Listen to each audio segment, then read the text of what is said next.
Hello, and welcome to the Lyman Lipke Guitarcast. I am your humble host, Lyman Lipke. It's the Q&A episode. And we're actually gonna get the Q&A episode for real this time. How's everybody doing? Housekeeping. Subscribe here if you haven't, if you're watching on YouTube. Follow on Spotify or anywhere that you listen to podcasts. You might be an Apple podcast person. That's cool. Lessons are available, and I am going to be overhauling my tab store. Going to be adding some great exercises that, honestly, any of them, you can spend a solid month on and get a lot out of. Some of them you can spend years on without, complete mastery. So, be on the lookout for that. Join my not-so-secret clubhouse. All that stuff is in the description. I've got Butters today. I have been favoring Butters, the Telecaster.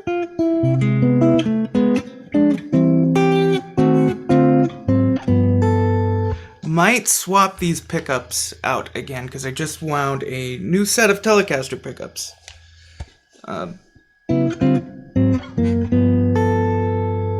This neck pickup is super low output. It's like something like 4.1K or 4.2K. And this is like 5 something. I need to check again. But I wound a set that's a little bit hotter.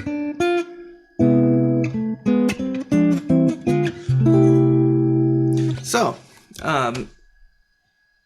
before we get into your questions, first thing I want to talk about today, just real quick, I promise. I got my tuner on, and I have set it to through. I really don't like to see people tuning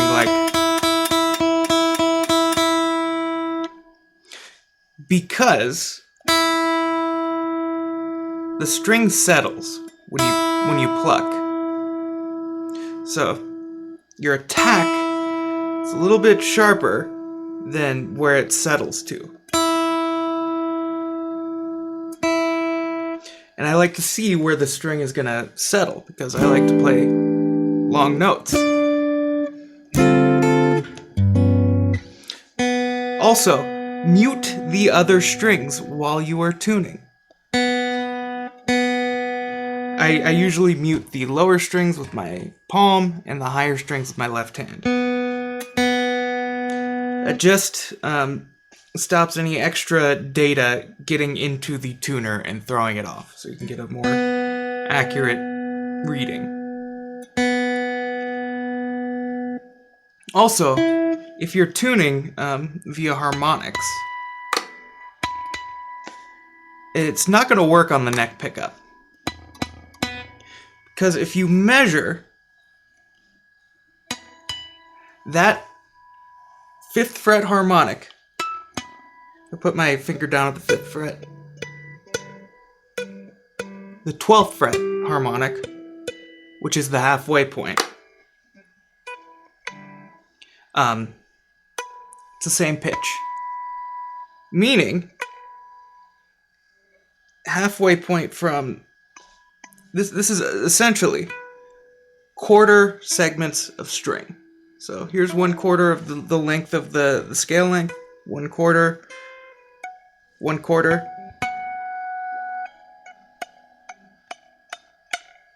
I think. Here it is. Yeah, I can't math today. So that happens to exist right above the neck pickup.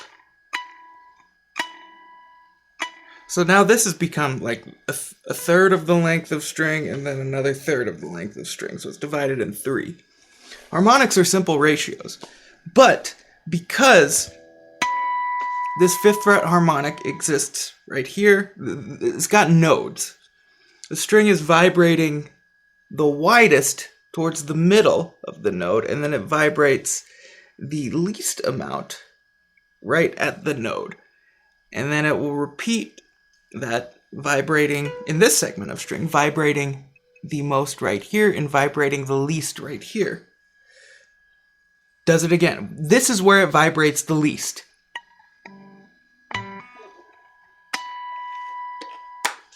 Meaning it's almost impossible to hear when I switch the neck pickup. So if you're tuning via harmonics, don't do it on the neck pickup. Because I can hit that harmonic while I'm on the neck pickup. Barely hear it. Switch to bridge. It's there. Crazy. Also, if you're tuning like this, you can reach over with your right hand to grab the tuning peg. And I got in an argument with somebody once. Why don't you just use your left hand? You can't remember the pitch. It's not about pitch memory. It's about hearing the difference between this pitch and this pitch, and we're listening for phase cancellation. Meaning, if the two wavelengths are the exact same, if you look at like a mixer, the volume will be consistent. However, if one of those wavelengths is a little bit longer, meaning it's a little bit flat, they will cancel each other out. So you'll see the mixer going, the amplitude, the volume going down and then going back up and going down and going back up. That's what we're listening for. Phase cancellation. An oscillation in amplitude or volume. And then once we get rid of that, we're in tune. So you could do this, guess. Do this, guess. But I'd rather just, not guess, but actually bring it up to pitch. You hear the phase cancellation? The volume oscillation?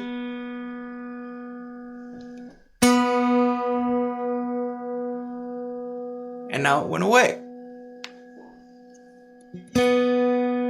Also, if you're gonna do that, you gotta be very careful about putting too much pressure either way on the neck, because I got neck vibrato. All right, that's enough about tuning. Don't play the note too quick. Don't do this. That's dumb. Let the note settle. Mute the other strings. If you're using 5th fret harmonic, use the bridge pickup and listen for phase cancellation. Boom. Now you know how to tune your guitars. Out of tune guitars bother me to no end. So don't be that guy. Tune your guitar. Or, just tune with the tuner properly. Questions? Easy way to practice triads for someone who just learned caged chords. Very interesting question. So, are you talking about these specific chords, or are you talking about C, A shape, G shape, E shape, D shape? So we can look for the triads that exist. And that's when the notes are closest together, like there's no gap between notes. So we've got a big old gap right there. We're missing that note. If we had that note, that would make it a closed voiced triad. We've got a C, an E, and a G. As close together as possible. That's a triad. That's a triad. E, G, C. That's a triad. G, C, E. You can do that here. Got it. Those are closed voice triads. So let's go up to the A shape. So that's a power chord. We're missing something in the middle. If we had this note, we'd have a closed voice triad. And I'm only talking closed voice triads, because this is an open voice triad, because we're missing that E in the middle. We just put it up the octave.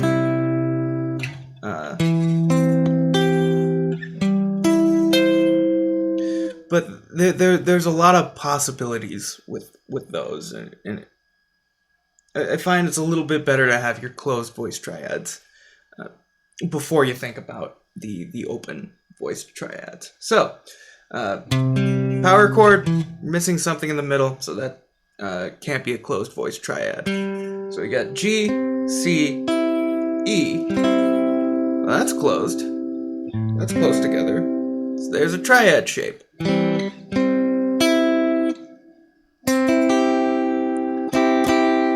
There's another triad shape. C, E, G. Root position.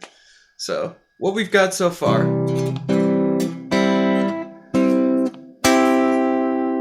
Cool. We've gone through CA. Let's go to G.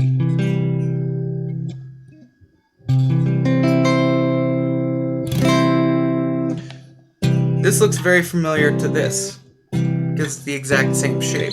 So there's another triad. EGC. Another triad. Oh, we've got the same shape from the previous position. It's a little bit wide, so that's not a triad. So we've got triads here. Also, to go back to the C shape, if we put a low G instead of a low E, G, C, E, that's a closed voice triad. So we've got this and this so far.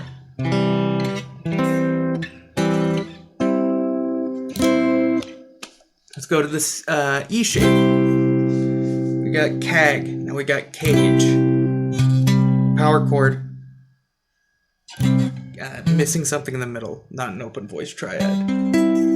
Oh, we got this shape from down here. So there's a closed voice triad.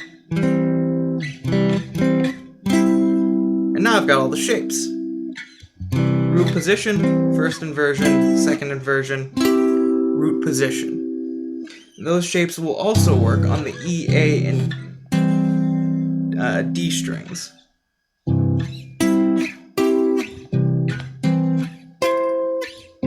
I suppose like that's probably the better one to go to. Same shapes. C, E, G, that's another triad. So now we've got, and the shapes just repeat. I need new saddles on this guitar. New nut, new saddles. That's the next thing that's going to happen. I kind of like the tuners. They're off of the Classic 5 Strat. Where was I?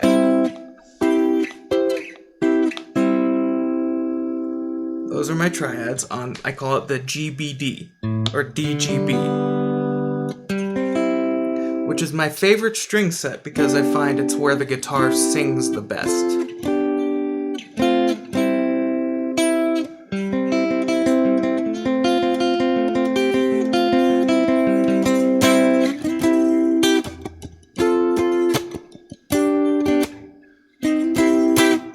So, triad, second inversion triad. And what that means, the inversions in root position. Root position means the root is the lowest note. First inversion means the third is the lowest note. And second inversion means the fifth is the lowest note. That's not the only way to think about it, but that is a way to think about it. So, root on bottom, root. Third on bottom, first. Fifth on bottom, second. So, third on the bottom, first inversion, fifth on the bottom, second inversion, root on the bottom, first inversion, root position. And we got another triad. So far for C on this string set, we've got this triad and this triad. And for the D shape, it's actually the next triad. Root position, C, E, G. First inversion, E, G, C. Second inversion, G, C, E.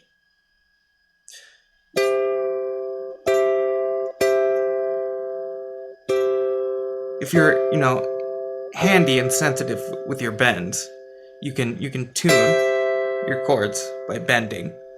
But the compensated brass saddles, I don't think they're compensated right. So I can't quite get the intonation perfect on this guitar yet. So it's actually all of the major triad shapes that we have.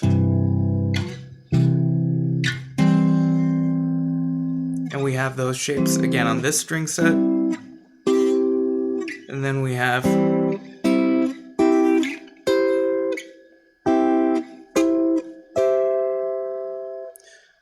so that's all of the C triad possible fingerings on the guitar. For closed position voicings that are usable, there are dumb chords. You could play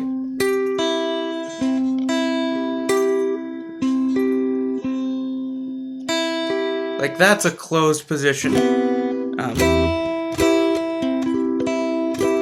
C major triad, but that's dumb. Don't play that.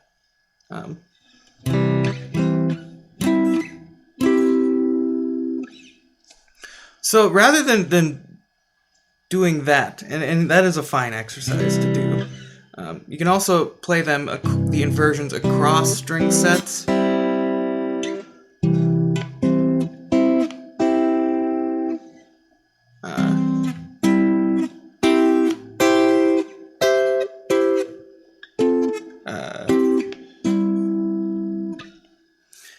That's good to know, but I would rather play the triads that exist in one major key. The major triads that exist in one major key as close together as possible without repeating an inversion. And there will be a document on my tab store very, very soon with this exercise. So I've got this. C, E, G. So I'll act like I'm in the key of C. So C major. What are the other major chords in C major?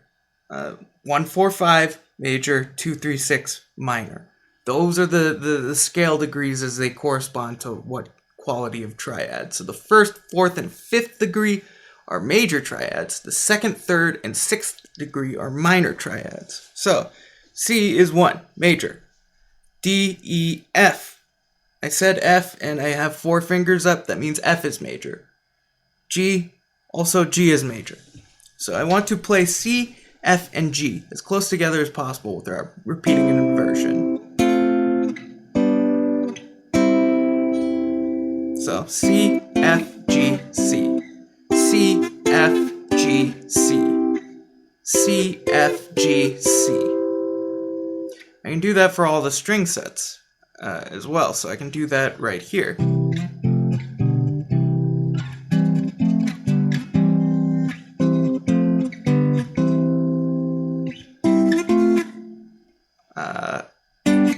There we go.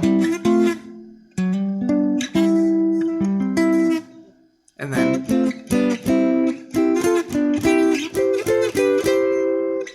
then top string set. C, F, G, C. C, F, G, C. C, F, G, C. And I mean, that's pretty simple. You've probably played all of those shapes before. And I'm not really asking you to do too much, study about this. Just learn how to play those shapes at first. Learn how to get those moves very smooth. Then I've got an exercise, next part of the document, that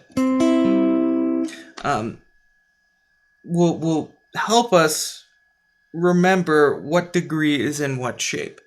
So I call this R35 because that's what my students called it when I gave them the document, because I just put R35, which stands for root third fifth.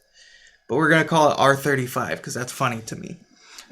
So that's exactly what it means. I'm going to play the root, the third, and the fifth. C, E, G. How do we build a triad? Skip every other letter till we have 3 letters. Key of C, no sharps, no flats, just letters. So C, E, G, starting on F, F, A, C, starting on G, G, B, D. Those are our triads. So C, E, G, F, A, C, G, B, D, C, E, G. Or root third fifth, root third fifth, root third fifth, root third fifth. Then I do that for all the shapes.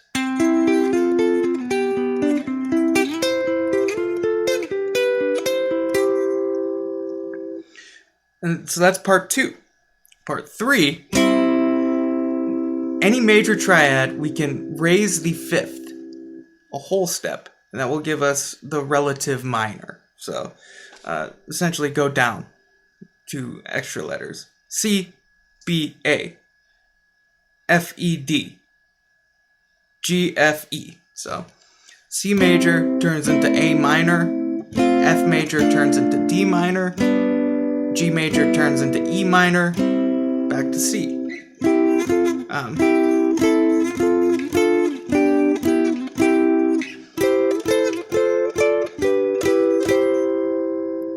And then you can root third fifth those, or R35 those. And whatever the fifth is of the major chord, that raised note is going to be our new root.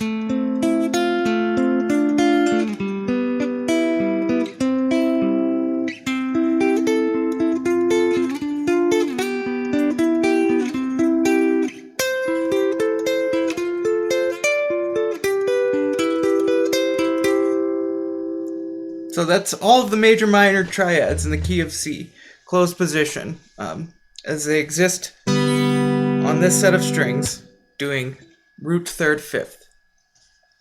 You do that, you've got your triads mastered. I'll probably make a little bit more of an in-depth video on that,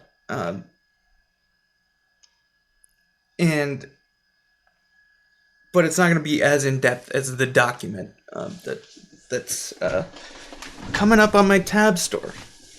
I call the exercise close proximity triads, because close proximity is kind of like one of those redundancies, but there's like a double meaning there. It's like closed voice triads in proximity.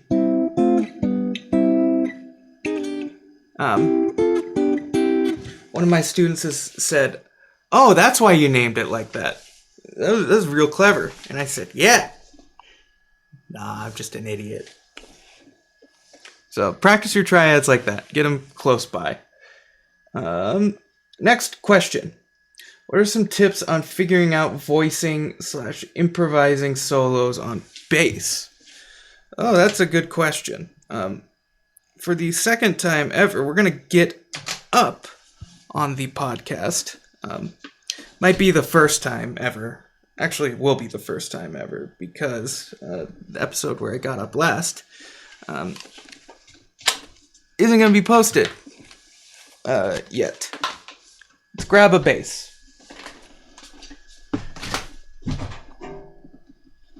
And I get to show off this one. This is a very special bass to me. It's my first fretted electric bass. I have owned this bass for over half of my life. It's almost 17 years old. And it's got a camouflage paint job done by my father. And I used to have a Jeep that matched. I refinished it. I super glued everything to make it a little bit more shiny because I like it shiny. And actually yesterday, I I rewound the pickup.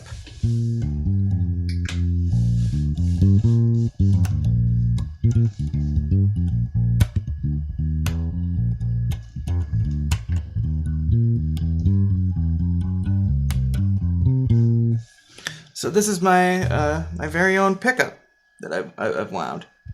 Alnico 3 magnets, 11.2K. Pretty bright, which I'm happy with because it gives a little bit of life to these flat wound strings. I'll turn the volume down so you can hear a little better.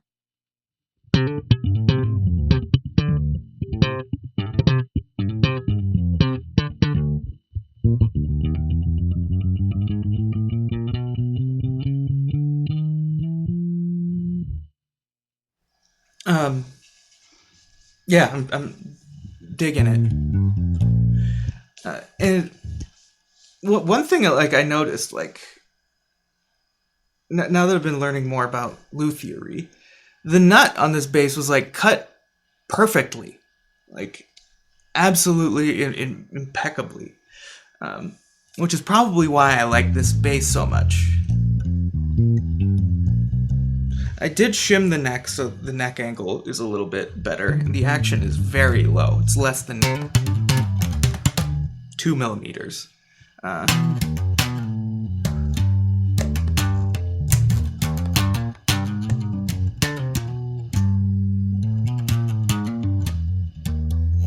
can't do that right now.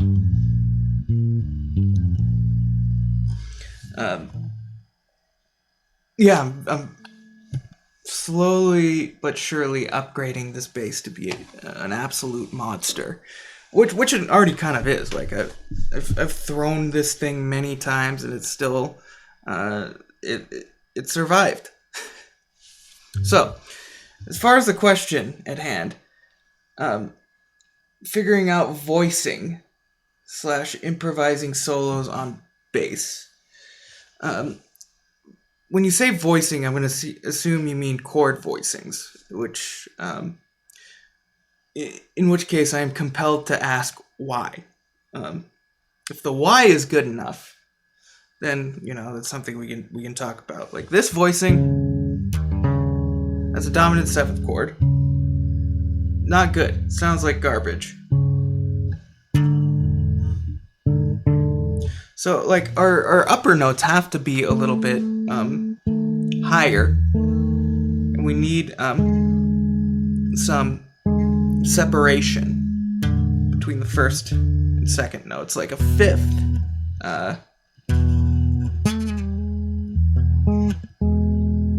That's an okay voicing, but if I drop this down an octave, that's muddy and garbagey.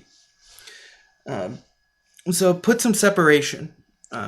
And really, if you're on a 4-string, like it's a lot more practical to do chords on a 5 or a 6-string. I have a couple of bass friends who play 6-string and one plays 7-string bass. They've got all these great chord voicings, but I'm stuck here with my 4s. So, as far as soloing on the bass, if you're also another instrumentalist,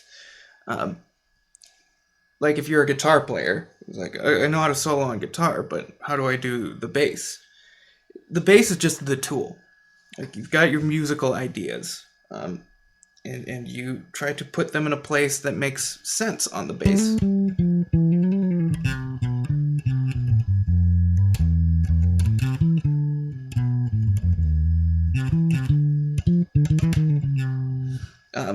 I think this string needs to come up a smidge.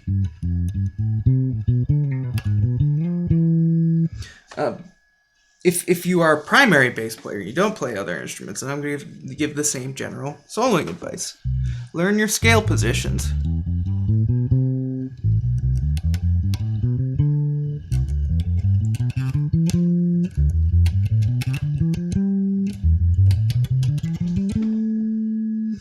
And actually use something close to the cage system on the bass. And then learn patterns within those scale positions.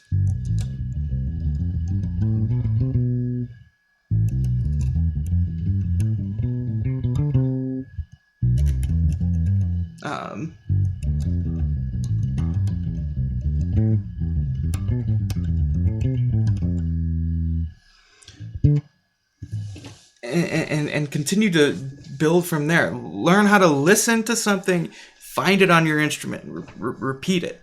That is a valuable skill. And then, as you've taken in more information, like you can start to come up with your own ideas.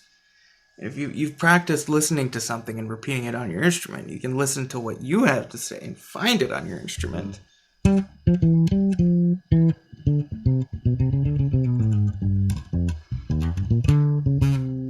Like I found this, which is my theme song. Hope that helps. Thank you for the question. So, how do you master scales? Sandwich asks. I will quote I'll paraphrase what Jimmy Bruno said. You play it over and over again until you can do it with no mistakes. Is it that blanking hard? So like that's really the crux of it. Practicing it over and over again until you can play it with no mistakes.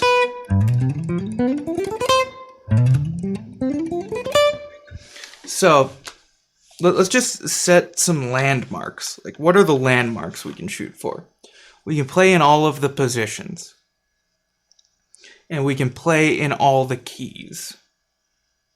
And then we can play in all of the keys without changing the area that I am in the fingerboard. And then we've mastered probably playing scales up and down. If you can play them in all the positions and all the keys. But mastery like that never, like, there's always things to learn. So once you've mastered that, like, then we can go into patterns.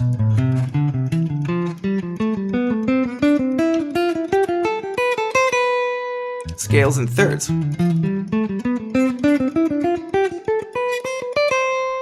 Scales and enclosures.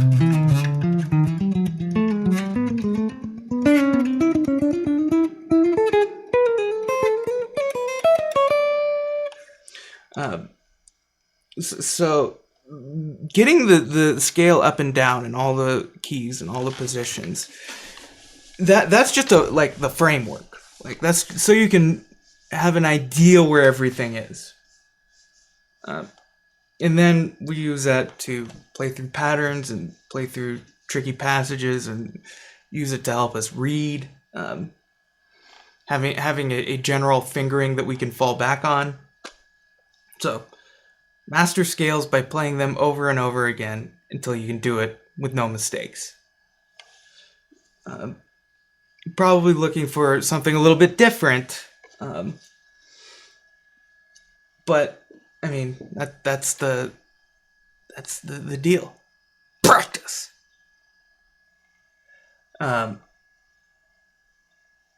Dorea Scott asks, what are my stances on implementing patterns /cells when soloing?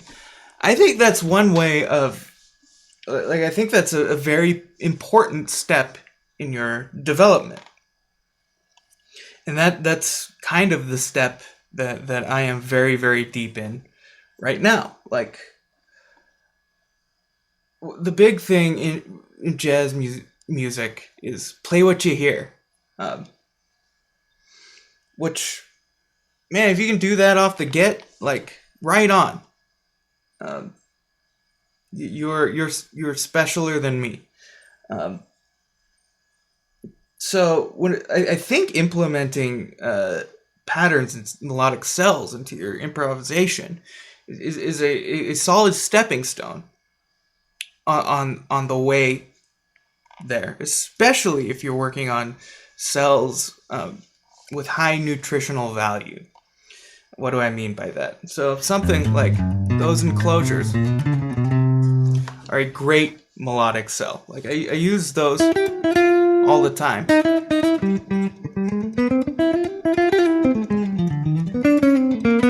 Arpeggios with the scale descent. So I can play an enclosure into an arpeggio, into another enclosure.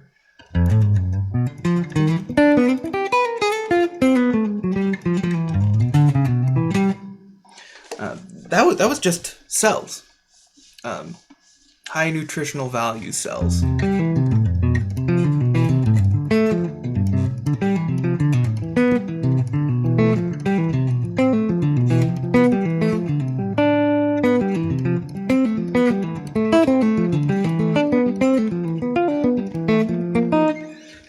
Need to practice more towards the upper portion of that position, but that's a cell with wide intervals, big arpeggios, and more wide intervals, and triads.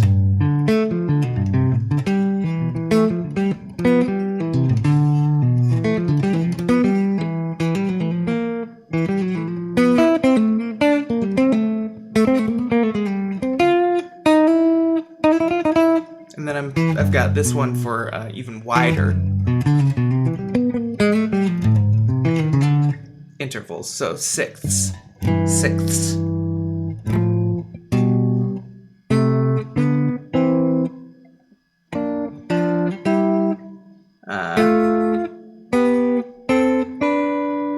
That's probably something I should practice as well.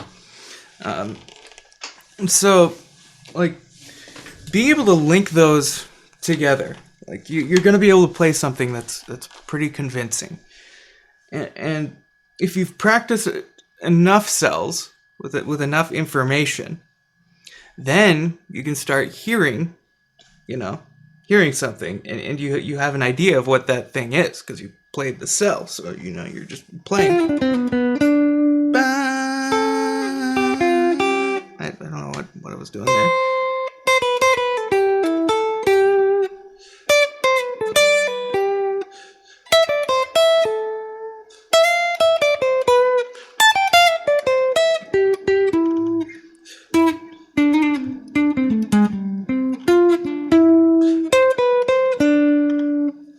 So I was really trying to hear something there rather than just playing my patterns and cells. So I'm a proponent for it, but like it's all a means to an end to be able to play what you hear. Next question. This question has nothing on it. It's just a blank.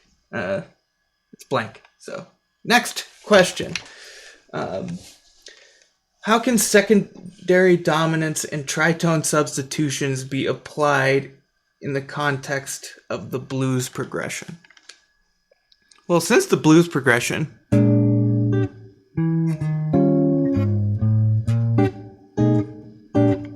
is dominant chords, that's not really functioning as a 5 chord.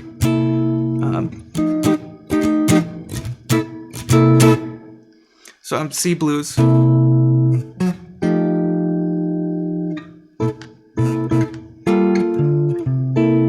So I can make that C a secondary dominant to F by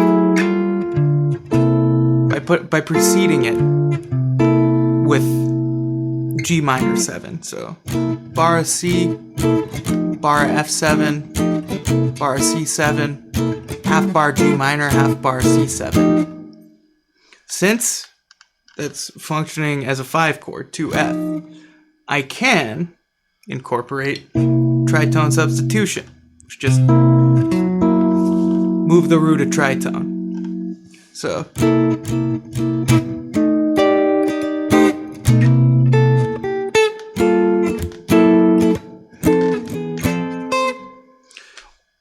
I play G minor 7, F sharp 7, sharp 9, F7.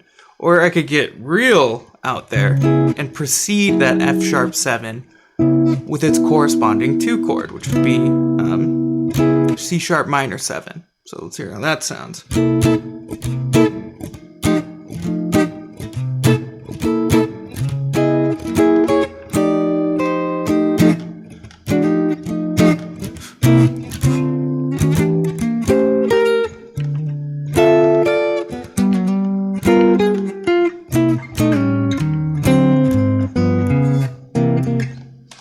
So, incorporated more secondary dominants there, like a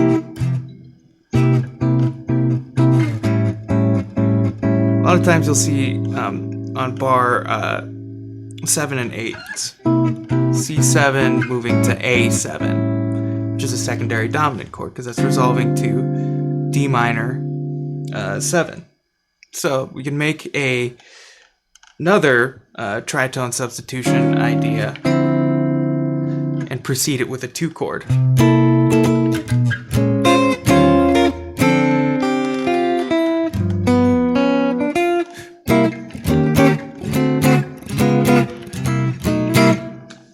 So anytime a dominant chord is functioning as a 5 chord, like it's resolving to 1, I can move the root a tritone. And then I can precede that with its corresponding 2 chord. At least that's how, I've come to think of it. Like every 5 chord has a corresponding 2 chord. D minor 7 corresponds to G7. E flat minor 7 corresponds to A7, A flat 7.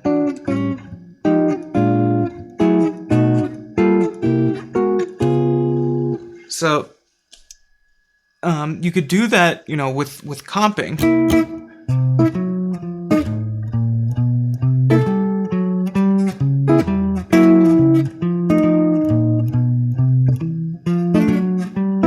Or you could do it with your soloing over just the blues progression. So I'll play. I'll loop that, just C7, half a bar, G minor, C7, then a bar F7. That'll be the loop.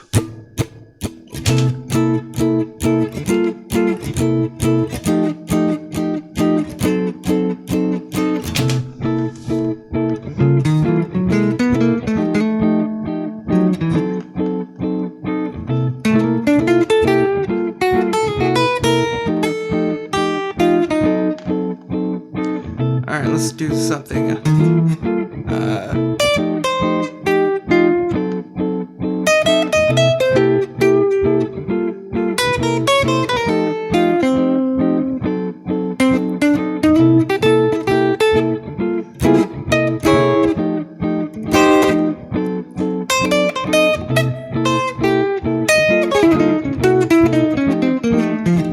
There we go. That's more akin to what I wanted to play.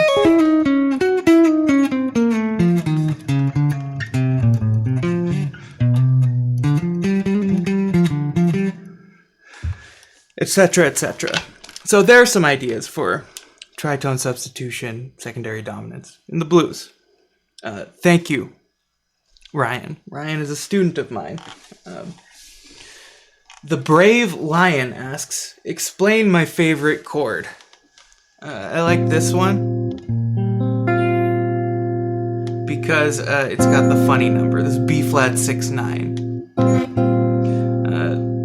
So B flat, put the major third in it, the 6th and the 9th. So B flat 6-9.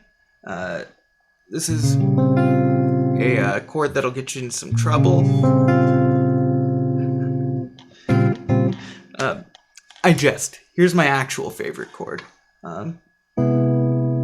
C major 7 sharp 5. Or E over C.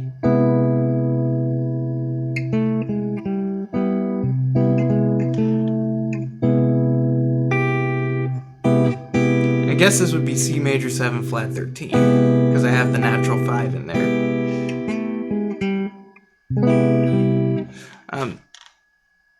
I look at it as sort of like a suspension, like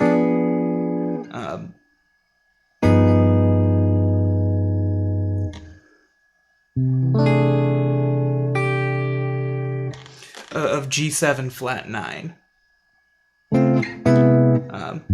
So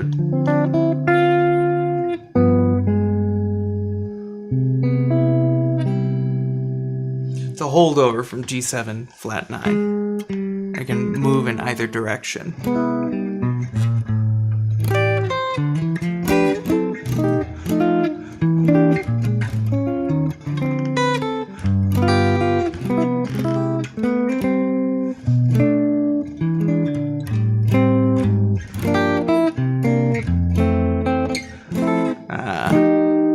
This chord.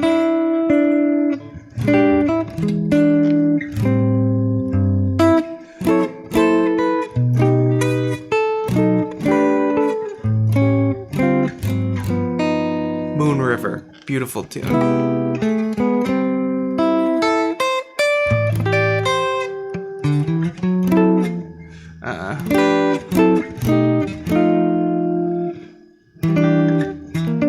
I like that little reharmonization. The closer to the actual changes would be.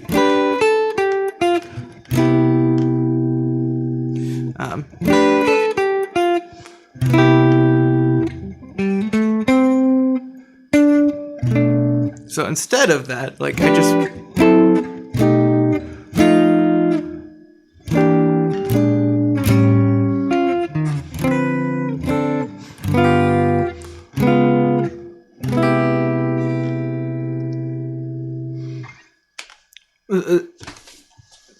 and I'm going to go off on a little tangent here. So this chord, the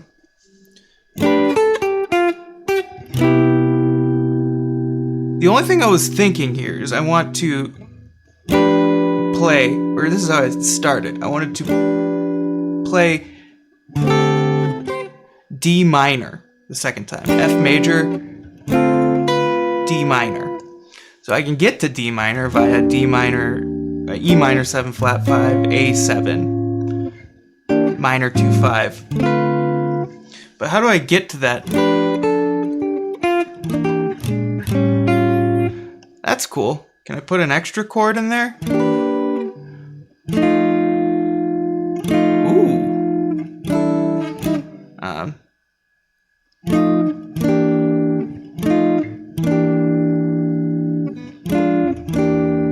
That'd work too. But the moment I saw this, I saw tritone substitution. B7.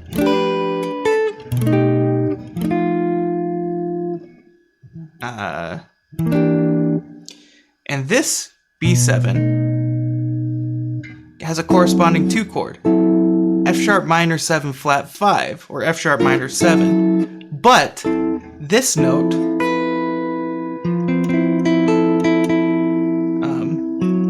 the flat 5, happens to exist in F major 7, so the only thing I'm changing is the root.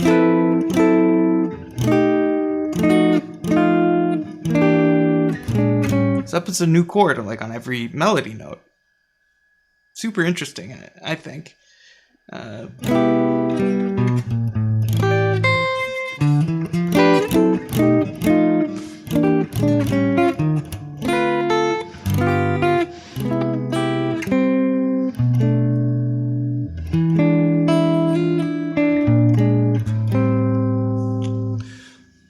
Beautiful stuff. IMO. So I was explaining C major 7 sharp 5.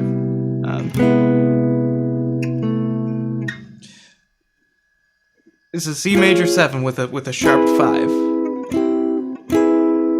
If you put third below, minor third below, you get like the James Bond chord.